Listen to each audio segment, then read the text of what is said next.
안녕하세요. 해외 특파원입니다. 오늘은 대한민국을 떠들썩하게 만들고 있는 묻지마 범죄에 대해 알아보려고 합니다. 이상동기 범죄라는 말 들어보셨나요? 아마 대부분의 국민들에게 굉장히 생소한 단어일 겁니다.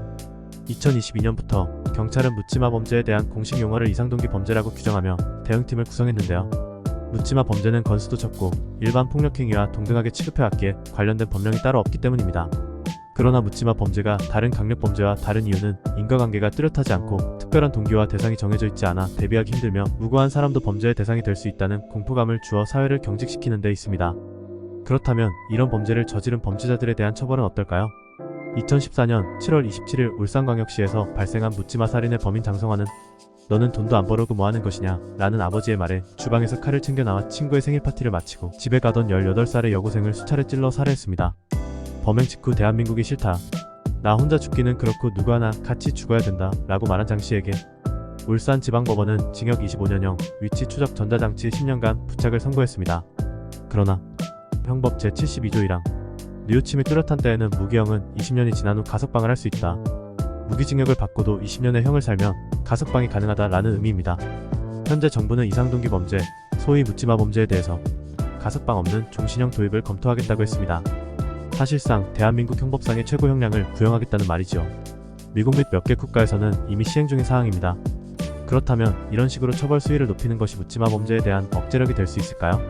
물론 이러한 강한 처벌 수위가 묻지마 범죄의 발생 건수를 줄일 수 있을 것이라는 여론이 대다수입니다. 그러나 2023년 신림동에서 무차별 흉기난동을 벌인 범인 조선은 "저는 그냥 쓸모없는 사람입니다 라고 자신의 처지를 비관하며 남들도 함께 불행해졌으면 좋겠다는 범행 동기를 밝혔습니다. 이런 자포자기의 심정으로 범행을 저지르기 때문에 처벌 수위를 높이는 것이 별 효과가 없을 수 있다는 말도 일각에서는 나오고 있는데요. 이렇듯 답이 없어 보이는 묻지마 범죄, 왜 일어나는 걸까요? 묻지마 범죄 가해자는 크게 사회부적응자, 약물 남용자, 정신질환자 세 가지 분류로 나뉘는데요. 한국보건사회연구원에 따르면 고립청년이 2019년 34만 명에서 21년 53만 8천 명으로 전체의 5%를 차지하게 되었습니다. 단순 개인의 문제를 넘어선 사회적 시스템의 문제일 수도 있다는 시선이 나오고 있습니다. 2000년대 초 묻지마 범죄가 심각한 사회 문제로 떠올랐던 일본 역시 사회적 고립과 절망이 근본적 원인이라 진단했습니다. 자본주의 사회에서 양극화가 강화되는 것은 피할 수 없는 사실이지만 가난한 환경 등에서 태어나는 불운한 이유로 사회적 약자가 된 인원에게 결과의 평등까지는 아니더라도 기회의 평등은 주어져야 한다는 의견이 나오며 현재는 전국에 히키코모리 지원센터를 두고 일본 정부가 관리 중에 있습니다. 1년의 묻지마 범죄 증가가 사회 붕괴로 이어질 것이라는 예측도 있습니다. 특히 멸망한 국가들에서 일어난 공통점은 묻지마 범죄가 증가하다가 나중에는 반란으로까지 악화된 경우가 있습니다. 그런 묻지마 범죄에 대한 방안이 있을까요? 사실 현재까지도 묻지마 범죄를 해결하거나 사회적 제도를 통해 방지할 수 있는 근본적인 해결책이 마련되어 있지 않은 상태입니다. 그러나 묻지마 범죄가 증가하기 시작한 2000년대부터 그 수가 급증한 2018년까지 기본적으로 점점 서로에 대한 혐오가 만연해져만 가는 시대적 흐름과 무관하다고 보기 어렵다고 생각됩니다. 내국인과 외국인, 남성과 여성, 성인과 아이, 노인과 청년, 정규직과 비정규직 등 한국 사회를 편가르는 기준이 되어버린 혐오는 이제 우리 모두를 겨냥하고 있습니다. 그에 따라 전문가들은 단순 개인이 아닌 국가적 차원에서 이러한 묻지마 범죄를 예방해야 한다고 말합니다. 전문가들이 말하는 묻지마 범죄 예방 방법 몇 가지를 소개해드리겠습니다. 학교, 가정, 직장 등에서 인성교육과 갈등 해결 방법을 가르치는 예방 교육을 강화해야 한다고 합니다. 또한 묻지마 범죄의 심각성을 사회 전반적으로 인식하고 관심을 기울이는 것이 중요하다고 합니다.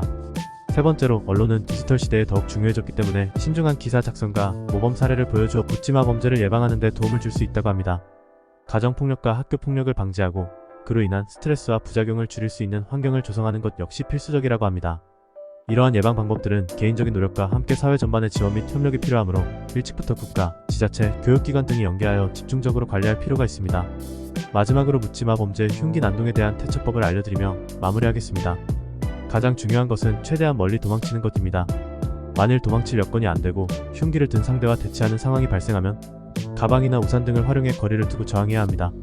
주변에 의자나 큰 방패가 될 만한 사물이 있다면 그것을 이용하는 것도 좋은 방법입니다. 그리고 주변 사람들에게 큰 소리로 도움을 요청합니다. 그러나 기억하세요. 처음 말한 것처럼 가장 좋은 방법은 도망치는 것입니다.